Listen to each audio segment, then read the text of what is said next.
Je souhaitais vous parler, pour aborder la question transversale de la souffrance sociale, je souhaitais vous parler d'une population que j'enquête depuis maintenant 2 ans et demi. Le terrain est terminé, je suis sociologue, à savoir les compagnes de détenus. Et j'ai décidé de l'aborder sous l'angle d'un aspect qui a été très peu enquêté jusqu'à présent, à savoir la sexualité de ces femmes saisies au prisme de l'incarcération de leurs compagnons. Donc pas nécessairement la sexualité de ces femmes avec leurs compagnons, mais d'une manière générale, dans la mesure où elle fait l'objet d'influences croisées, celles de l'institution, des instances périphériques, des groupes de pairs, au prisme donc de la performativité du droit, à savoir la manière dont le droit impose un univers normatif aux détenus et de fait par contagion à leurs compagnes, et toutes les formes symboliques, qu'elles soient juridiques ou dans leurs conséquences, dans leur traduction ou dans l'incorporation sociale qu'on en fait, génératrices de souffrance sociale. Donc la prison est considérée comme un lieu privilégié de la violence étatique et de la discipline des corps. Elle a fait l'objet de plusieurs études au croisement des sociologies de la prison et de la sexualité, y compris à travers des champs de recherche spécifiques comme celui des Feminist Surveillance Studies. Voilà. Des travaux notent l'invisibilisation des femmes détenues, d'autres s'intéressent aux femmes en qualité de proches des personnes en détention. Il est désormais entendu que les compagnes subissent, à certains égards, les conséquences de l'incarcération de leurs compagnons, ce que Caroline Toureau appelle l'expérience carcérale élargie. C'est ce dont je vais parler, une expérience carcérale qui ne touche pas la personne incarcérée, mais en l'occurrence la conjointe, la compagne détenue. Et l'influence qu'a l'incarcération du compagnon sur la sexualité de la compagne n'est que rarement, très rarement évoquée dans ces travaux. De même, l'agentivité éventuelle de la compagne n'est pas non plus un sujet qui est abordé. Donc, sans parler immédiatement de sexualité, tenter de définir ce qu'est une compagne de détenu induit une analyse au prisme de la socialisation qu'il convient d'éclaircir. Compagne de détenu, c'est d'abord un statut qui s'acquiert dans un processus dynamique après un événement qui fait saillie dans la biographie d'une femme, soit l'incarcération du conjoint, soit la rencontre d'un homme d'ores et déjà incarcéré. Le statut est indirectement assigné par l'administration pénitentiaire. Compagne de détenu n'est pas ni un statut, ni un concept, ni un groupe de mots que j'ai inventé. On parlera ensuite du stigmate. Vous le voyez venir gros comme un camion. La rencontre donc d'un homme incarcéré, ça peut également se produire. Le statut est donc indirectement assigné par l'administration pénitentiaire dans les conditions qui président à l'obtention de dispositifs spécifiquement ouverts aux couples, comme les parloirs familiaux et les unités de vie familiale, pour lesquelles il faut pouvoir attester d'un lien affectif réel avec la visiteuse. Là, je cite les textes. Attester d'un lien affectif réel avec une visiteuse pour disposer d'un type de parloir qui permettrait d'avoir un rapprochement physique, pas exclusivement sexuel pénétratif comme on peut l'imaginer, mais simplement un rapprochement physique. C'est aussi un statut auto-assigné, auto-étiqueté, enfin un vecteur d'auto-étiquetage si je puis dire, par les compagnes de détenus qui se définissent régulièrement ainsi dans les entretiens ou sur les groupes de soutien sur les réseaux sociaux, notant la spécificité de ce type de conjugalité. Elles ne sont pas épouses, compagnes, mères, elles sont compagnes de détenus, mères d'un enfant détenu, etc. Donc devenir compagne de détenu est donc le fait d'un apprentissage, notamment s'agissant de la vie sexuelle de ces femmes, qui doit se concevoir au prisme de l'incorporation de nouvelles normes et ou de la mise en œuvre de stratégies d'adaptation à ce nouveau contexte relationnel, ainsi que la socialisation préalable concernant aussi bien la sexualité que l'institution carcérale. Donc, dans la présente communication, la sexualité ne sera pas restreinte à ces manifestations physiques, considérant l'autonomie d'une sexualité sans pénétration. S'agissant de ce qu'il faut entendre par compagne de détenu, seront considérés 3 types de relations qui s'inscrivent dans une projection conjugale durable. La relation conjugale précarcérale. Donc il s'agit là d'une typologie à gros traits. Je ne détaille pas la typologie parce qu'elle est, dans les travaux actuels, beaucoup plus détaillée. Les parcours biographiques sont toujours beaucoup plus riches que la photographie qu'on en donne. Donc la relation conjugale précarcérale, une femme dont le compagnon avec qui elle était en couple connaît une ou plusieurs incarcérations après la mise en conjugalité. La relation amicale précarcérale, une femme qui entretenait une relation amicale avec un homme et dont la relation conjugale a commencé après l'incarcération de ce dernier. Et la relation conjugale née en cours de détention. Une femme qui a rencontré un homme alors qu'il était en cours de détention et a débuté une relation amoureuse avec lui pendant sa détention. Ça arrive, c'est tout à fait possible. C'est une population qui est très intéressante à enquêter parce que ce n'est pas une toute petite population. Elle existe véritablement. Donc après un point méthodologique, la présente communication s'intéressera donc dans un premier temps au fait que devenir compagne de détenu soit un processus dynamique, générateur de souffrance sociale à différents niveaux. D'une part, la compagne de détenu doit négocier avec l'institution pénitentiaire. Particulièrement au parloir, on observe l'importance du pouvoir interstitiel des personnels de surveillance dans les stratégies d'adaptation des couples. D'autre part, la manière de composer avec la performativité du droit et les formes symboliques génératrices de souffrance a partie liée avec les formes de socialisation anticipatrices éprouvées par les compagnes. En dévoilant les processus qui sont à l'œuvre dans cette socialisation sexuelle qui est la plupart du temps secondaire, elle vise également, dans un deuxième temps, cette communication à étudier l'influence de l'institution, des instances périphériques et des groupes de pairs en prêtant une attention particulière aux représentations de la sexualité féminine et des rapports de genre, autant de sources objectives ou symboliques de souffrance sociale. Alors, en un mot, la présentation de l'enquête et des enjeux méthodologiques. Afin d'être synthétique, les caractéristiques précises de mon enquête sont indiquées sur le PowerPoint. Une période d'observation a été menée pendant plusieurs mois au sein d'une association d'accueil de familles avant et après parloir ou unité de vie familiale dans un centre pénitentiaire de taille moyenne. L'enquête a débuté en juin 2020. Où étions-nous tous en juin 2020 ?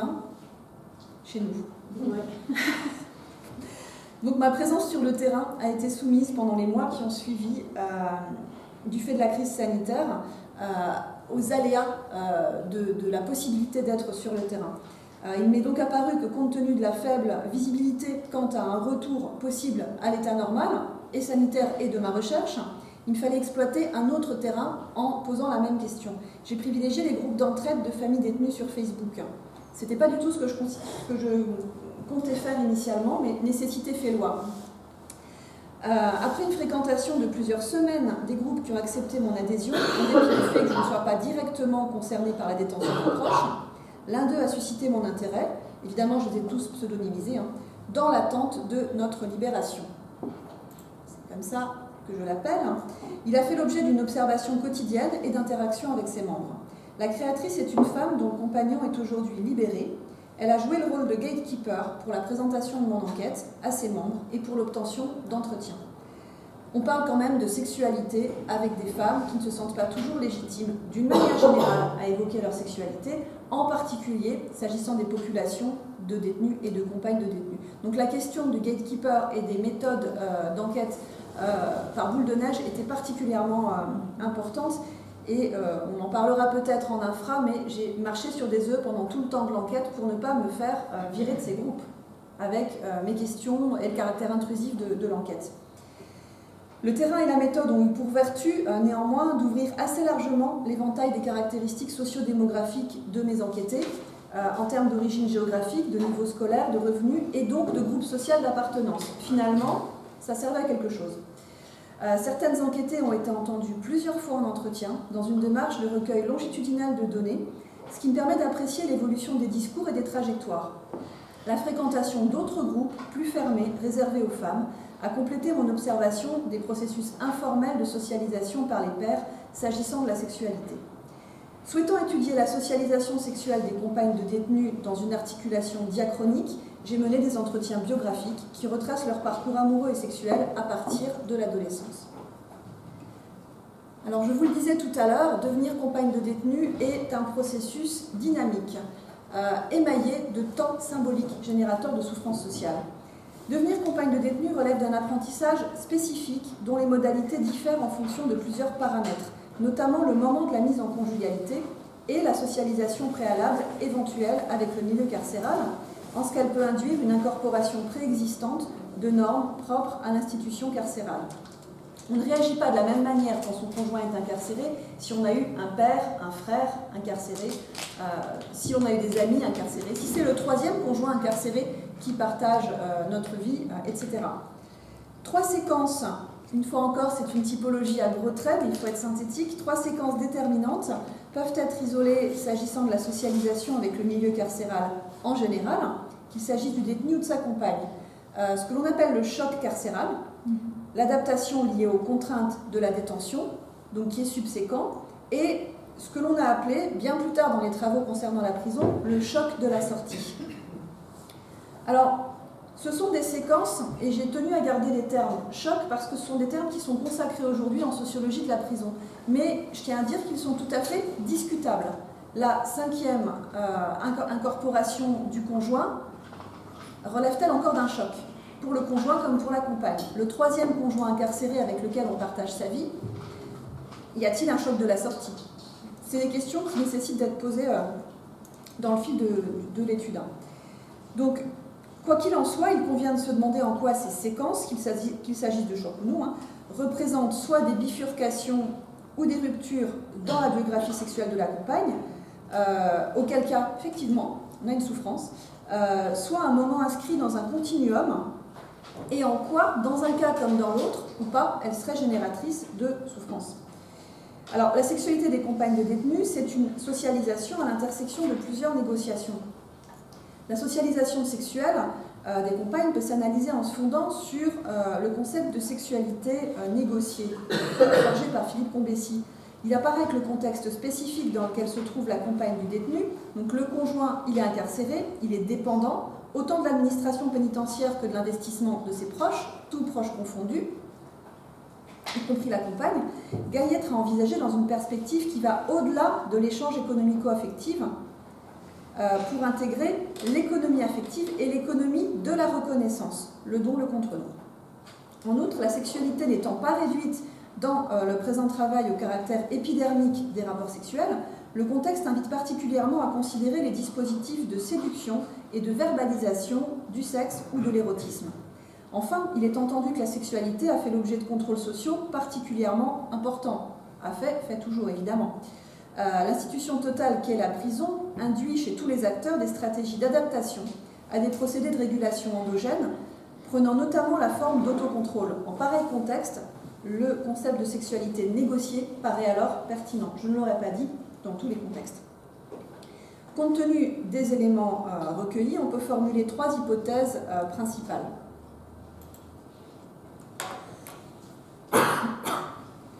En premier lieu, la compagne doit négocier avec l'institution pénitentiaire. Particulièrement au parloir, on observe l'importance du pouvoir interstitiel des personnes de surveillance dans les stratégies d'adaptation des couples. Les mesures devant favoriser le maintien des liens familiaux participent en outre d'un système de privilèges.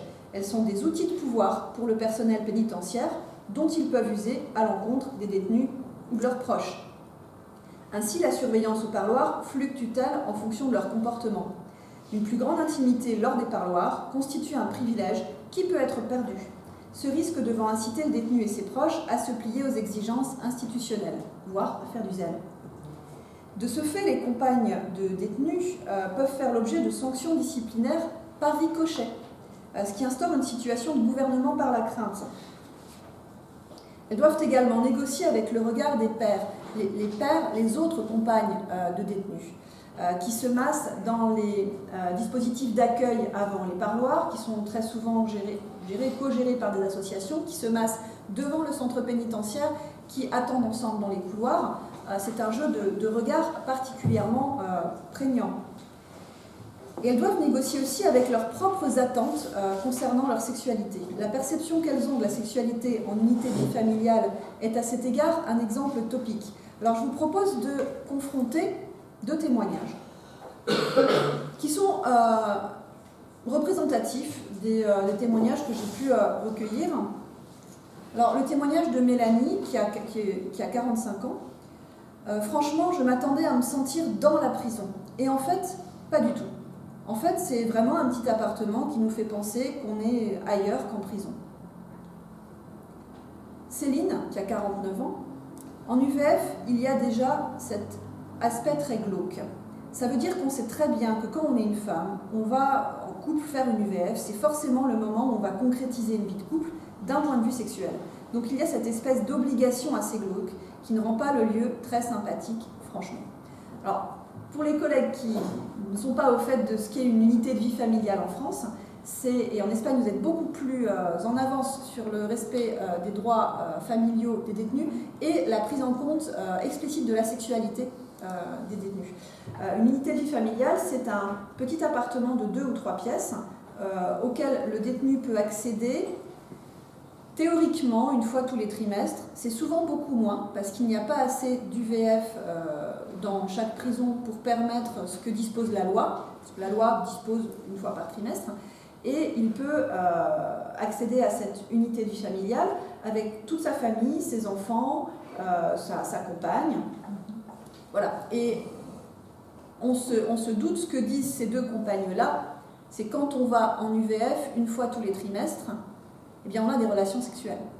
Elles ont incorporé l'idée que pour l'homme c'était nécessaire.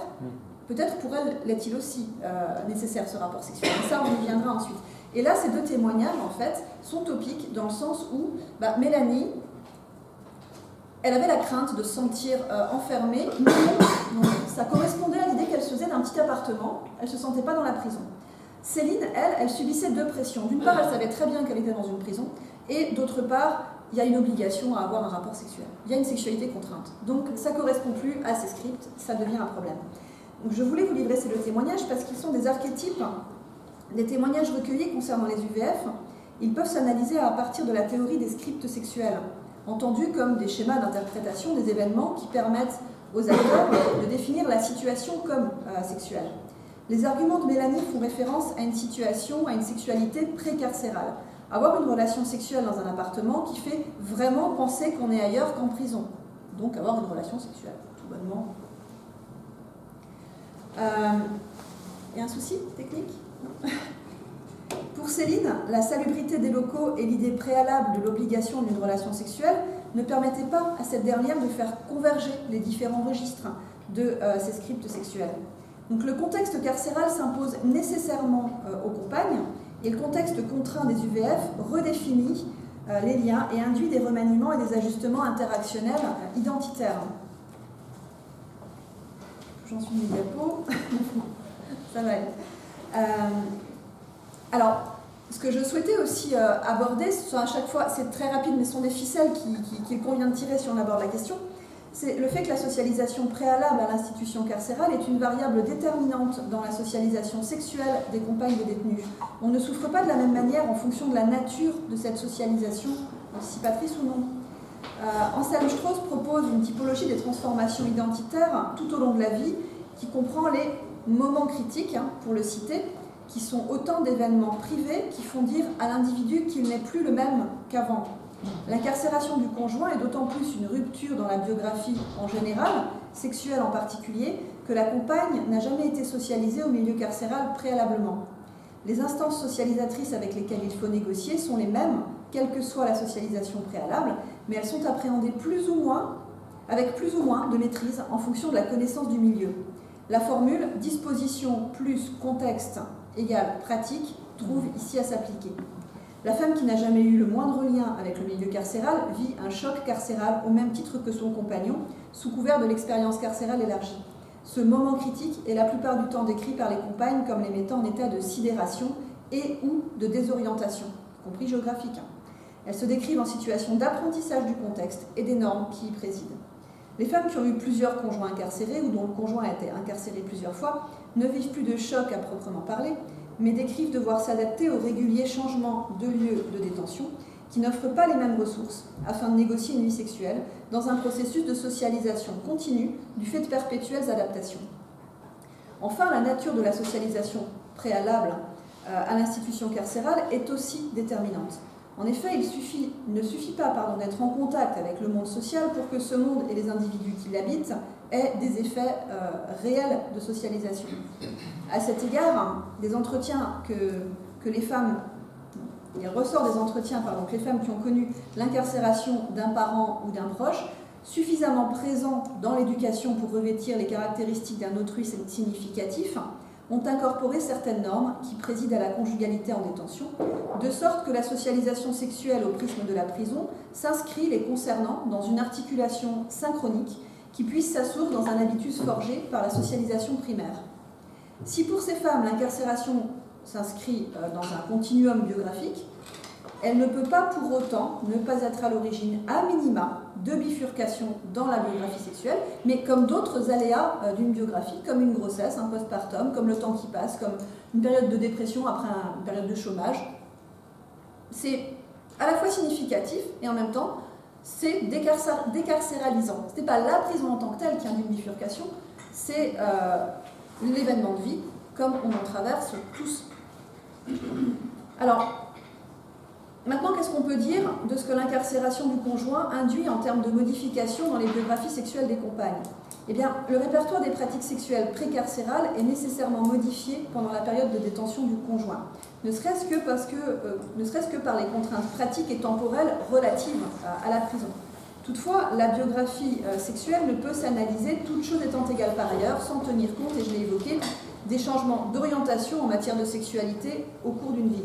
Il convient également d'être attentif aux limites de l'action socialisatrice de l'institution totale qui peut se heurter à la culture importée, à savoir à des effets de socialisation antérieurs. L'intégralité des compagnes avec lesquelles j'ai mené des entretiens, il y en avait à peu près une quarantaine, participent du modèle du désir conjugal tel que forgé par Michel Boson dans sa théorie des orientations intimes. C'est-à-dire que la conception du couple de ces femmes reste ancrée dans l'idée qu'il existe une spécificité masculine et féminine de l'exercice de la sexualité. Les bifurcations constatées dans le répertoire des pratiques sont liées principalement aux critères matériels de possibilité.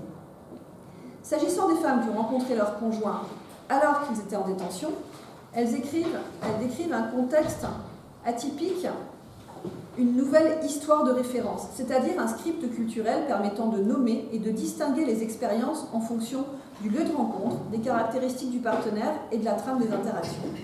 Parmi les stratégies d'adaptation, on note, chez les plus jeunes femmes, un surinvestissement du téléphone portable pour l'échange de messages oraux, vidéos, textos, photos érotiques, et chez les plus âgés, le recours au courrier postal qui laisse affleurer des conversations érotiques ou à tout le moins sentimentales, en dépit du risque de lecture aléatoire du contenu.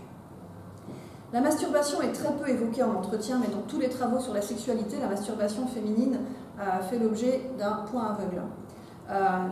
Sauf à être mentionnée au titre des pratiques relationnelles. Sexe par caméra interposée, le détenu incarcéré l'accompagne à l'extérieur, photos érotiques envoyées au conjoint en train de se masturber. La baisse de la masturbation pendant l'incarcération du compagnon parmi les femmes qui la pratiquaient avant l'incarcération du compagnon va dans le sens de la culpabilité qui entoure toutes les sources de plaisir que la femme peut mobiliser. C'est assez étonnant, en tout cas pour moi ça a été contre-intuitif. Je vous livre le témoignage d'Anaïs, 23 ans. Je ne sors même plus avec des copines pour un apéro, parce que lui, il ne peut pas. C'est par respect pour lui. Et s'il appelle dans la nuit et que je suis en boîte, que je ne peux pas répondre, il va devenir dingue. Il va s'imaginer des trucs, alors je reste à la maison. À chaque fois que je mange un truc bon, je culpabilise, parce que je me dis que lui, il mange de la merde. Ma question, quelle est la chose que vous rêvez le plus de faire quand il sera sorti? Prendre enfin du temps pour moi. C'est contre-intuitif et c'est revenu à chaque fois.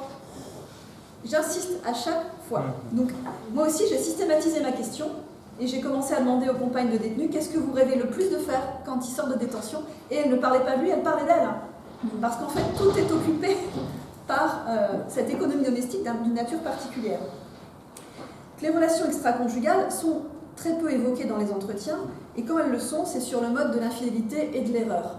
Mais, et là aussi, je décarcéralise complètement le propos. Je rejoins la plupart des entretiens qui évoquent les relations extra-conjugales. Enfin, les témoignages convergent pour dire que le retour à la liberté n'est pas nécessairement un retour à la sexualité précarcérale pour le détenu, et a fortiori pour sa compagne. Les effets post-pénaux de la prison concernent également la sexualité. Alors, je vous livre le témoignage de Céline, 53 ans. C'est un combat qui est encore 1000 fois plus dur, la sortie. C'est un choc sexuel, entièrement. C'est clair qu'au niveau sexuel, il a fallu un temps pour se retrouver. C'est la peur pour l'ancien détenu de ne pas assurer par rapport à sa compagne. C'est justement ces relations de parloir de 5 minutes sur une chaise. C'est de ne plus retrouver les repères qu'on a pu avoir durant une période qui était quand même relativement longue. Je n'ai plus jamais fait l'amour sur une chaise depuis sa sortie. Et la nuit, il avait peur de tout, du chat qui grattait à la porte, le moindre bruit le faisait sursauter. Je ne m'attendais pas à ça. Je n'ai pas anticipé. Il y aurait à développer. Ça fait l'objet de travaux que je poursuis en ce moment, la sortie et les illusions déçues de la sortie, toutes les attentes qui sont à ce moment-là formulées et qui ne sont pas forcément traduites dans la relation post-carcérale. Alors, je vous parlais tout à l'heure de la souffrance sociale, réelle ou symbolique, issue du droit ou simplement des interrelations, relative à l'influence de l'institution, des instances périphériques et des groupes de pairs. Alors, je me suis fondée sur une enquête comportement sexuel en France, assez récente, qui démontre que le rapprochement, entre autres choses, une enquête extrêmement fournie, le rapprochement des pratiques masculines et féminines n'a pas vraiment entraîné la disparition de la croyance d'une spécificité masculine et féminine dans l'exercice de la sexualité. L'idée qui consiste à opposer un désir et des besoins quasi physiologiques masculins et des aspirations affectives et une disponibilité féminine tend à persister. J'aimerais développer l'idée que partir de cette marge, à savoir les compagnes de détenus, est un moyen d'interroger le centre et de saisir en quoi, s'il faut penser la prison en lien avec l'ordre social, il faut également et conjointement la penser en lien avec l'ordre sexué et les normes qui lui sont liées, qui sont en soi une forme de souffrance sociale pour la femme. Le concept de gouvernement du corps sera ici compris en ce qu'il détermine la manière dont le pouvoir exerce sur les individus une emprise directe en s'attaquant à la constitution des identités par l'imposition d'emplacements, de temps ou encore de gestes. Parmi les institutions, c'est-à-dire tous les groupements sociaux légitimés, les institutions totales sont probablement celles qui ont le plus fort effet socialisateur, notamment par la surveillance hiérarchique et la sanction normalisatrice. Mais comme y engage Becker dans l'Outsider, il est capital de prendre en compte l'influence déterminante du monde au-delà de l'institution. Aussi prendrai-je en compte l'entourage associatif des compagnes de détenus et l'action socialisatrice informelle des groupes de pairs.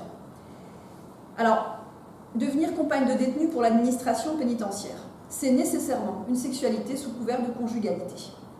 Dans le gouvernement des corps, Didier Fassin s'intéresse à la mise en scène et en mots des RMistes et demandeurs d'asile face aux autorités pourvoyeurs de ressources.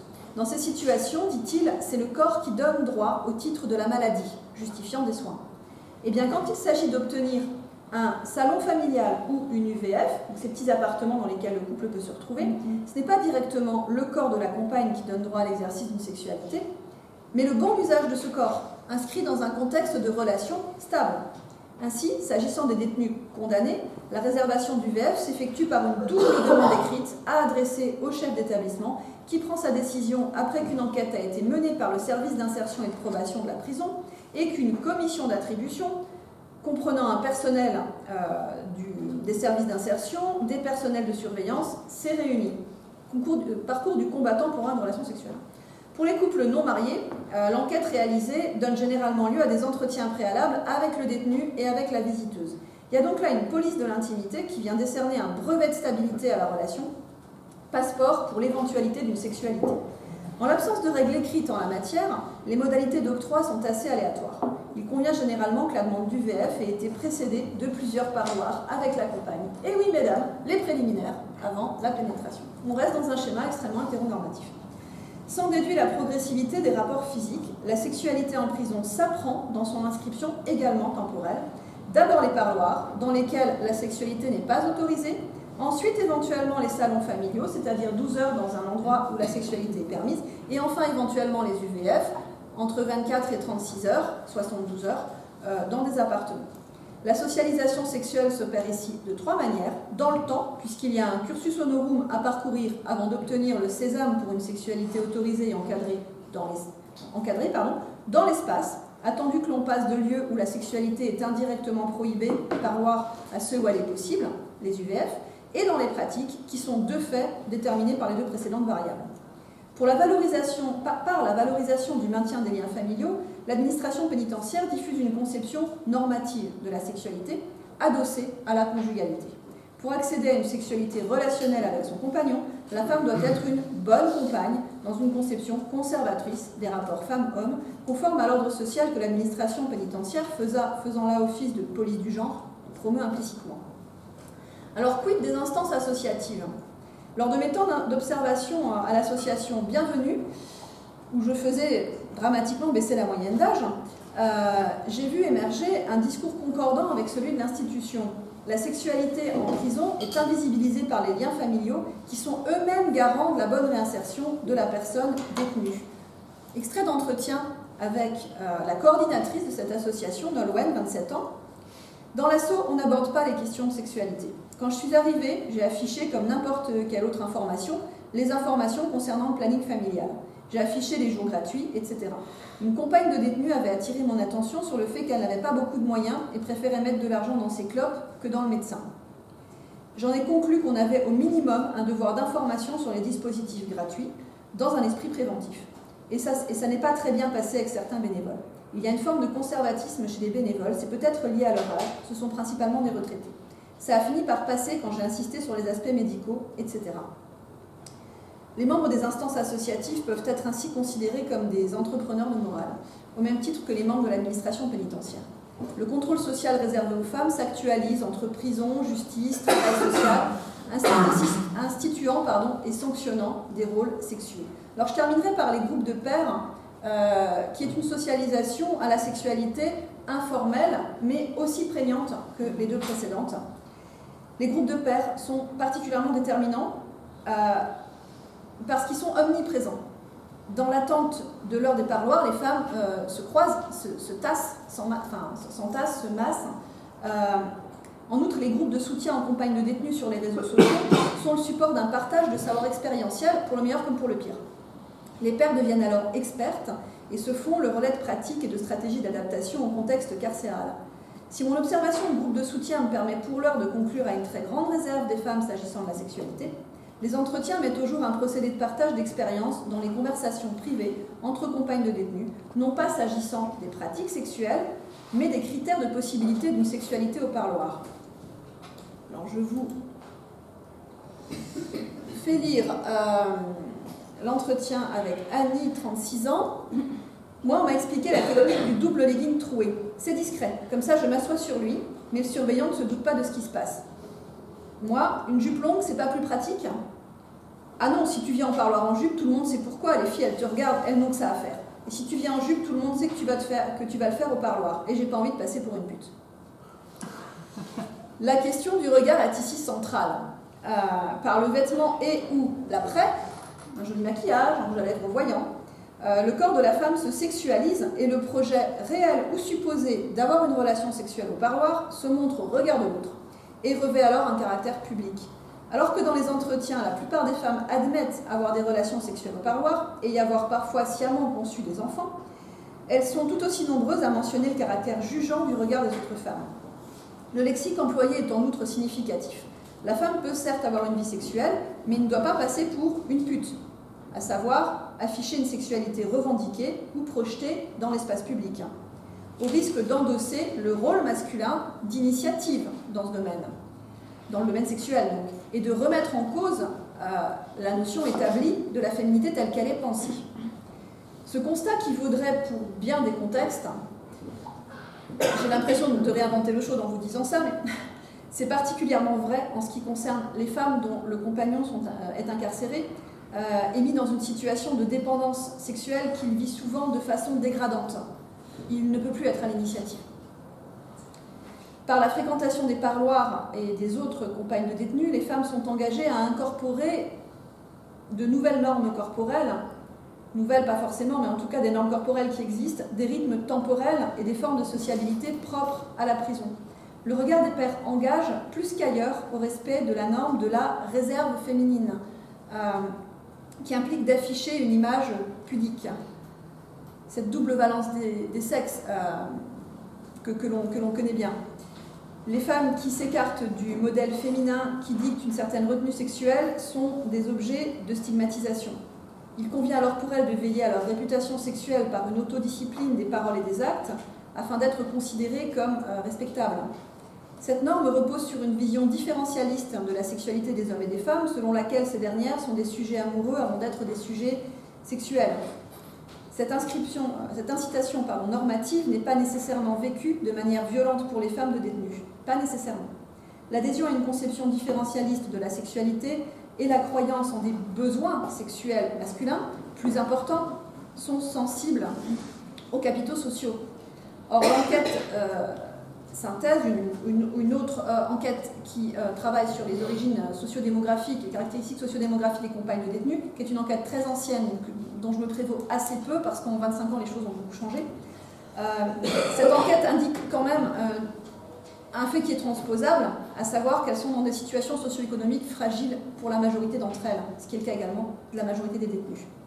Ce qui engage à émettre l'hypothèse que, même mal vécue, cette socialisation informelle par les pairs va dans le sens d'un renforcement d'une socialisation préalable. Alors, je vais conclure. Indéniablement, avoir un conjoint incarcéré change les scénarios de la sexualité. Mais l'étudier, c'est savoir de quelle manière et à quel point. Et tenter de décarcéraliser ce qui est possible de l'être. La temporalité des relations est autant modifiée que le répertoire des pratiques, parfois durablement, et la sexualité elle-même tend à se redéfinir. Le processus qui préside au fait de devenir compagne de détenu ne peut s'envisager que de manière diachronique, en ce qu'il fait ou non écho à des normes et des pratiques préalablement incorporées, et subit des résistances qui, combinées aux différents types d'entrée en conjugalité, déterminent son inscription dans une socialisation de renforcement, de transformation. On pourrait penser que cette socialisation secondaire recompose les rapports de sexe. L'homme est dépendant de la fréquence des visites auxquelles il est autorisé par l'administration pénitentiaire, mais aussi des faveurs que sa compagne souhaiterait ou non lui accorder. Il n'est pas sympa, elle annule un parloir. S'agissant de la sexualité au sein de l'établissement pénitentiaire, la femme est donc souvent à la manœuvre dans les stratégies d'adaptation. Négociation avec les personnels de surveillance, organisation spatiale des parloirs. Arriver à la bonne heure pour avoir le parloir dans tel endroit où on sait que le surveillant ne voit que en biais, donc pouvoir s'asseoir sur son conjoint et avoir une relation sexuelle, c'est du boulot. Elles sont à la manœuvre pour ça. Elles gèrent leur cycle aussi pour être sexuellement disponibles lors des UVF. Elles ne décident pas de la date d'une UVF. Si malheureusement elles ont leurs règles à ce moment-là, eh bien elles prennent une plaquette de pilule en continu. Donc c'est une gestion de tous les instants. Donc la femme est pourvoyeuse de ressources, mais ce travail domestique, qui là encore pourrait être abordé dans d'autres contextes que celui de la prison, c'est nécessairement générateur de souffrance, mais une souffrance qui est également incorporée et qui pourrait être transposée. D'où l'idée et j'en terminerai très rapidement par là, je crois que... Non, ça va aller. D'où l'idée qu'en fait, cette situation où on pense que la femme est à la manœuvre renforce au contraire la balance différentielle des sexes. Les femmes sont cantonnées dans leur rôle traditionnel de care, faisant ce que je vous ai évoqué. Le sexe est pensé comme faisant partie de ce service rendu à l'homme pour satisfaire ses besoins, dans un esprit d'essentialisation de la sexualité de l'un et de l'autre et des rapports de genre. Même quand l'incarcération du conjoint constitue une rupture dans la biographie sexuelle de la femme, elle semble ne pas s'accompagner d'une transformation profonde des représentations des rôles que sont censés tenir l'un et l'autre sexe dans les arrangements amoureux. Quand on observe un changement dans le répertoire de pratique, il s'agit d'une recomposition du répertoire dans le sens de la préservation d'un ordre préexistant, majoritairement genré et hétéronormé. Ce renforcement de la balance différentielle des sexes est encouragé aussi bien par l'action socialisatrice de l'institution pénale qui impose une conception normative du couple, en faisant de la pratique sexuelle sa résultante, que des instances sociales qui s'y adossent, comme les associations d'accueil de famille ou encore les groupes de pairs, qui exercent une pression normative aussi informelle que redoutablement efficace. Considérant le fait que la socialisation est un processus dynamique et continu, de même que les représentations et pratiques de la sexualité, dont les orientations se diversifient et se recomposent au cours de la vie, on peut avancer l'hypothèse que devenir compagne de détenu relève d'une socialisation à double entrée. D'une part, une socialisation de renforcement qui parachève les socialisations antérieures s'agissant de la conception hétéronormée du couple et différentialiste de la sexualité par l'effet d'institutions de renforcement au titre desquelles l'administration pénitentiaire, le milieu associatif et les groupes de pairs.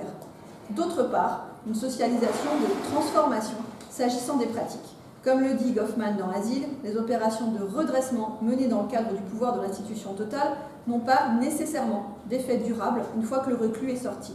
En revanche, il peut exister des modifications qui perdurent suite à la socialisation institutionnelle. Il en va ainsi des variations dans le répertoire des pratiques sexuelles des compagnes de détenus qui, modifiées par les contraintes liées à l'incarcération, gardent à certains égards la trace, la souffrance liée à cette expérience. Je vous remercie.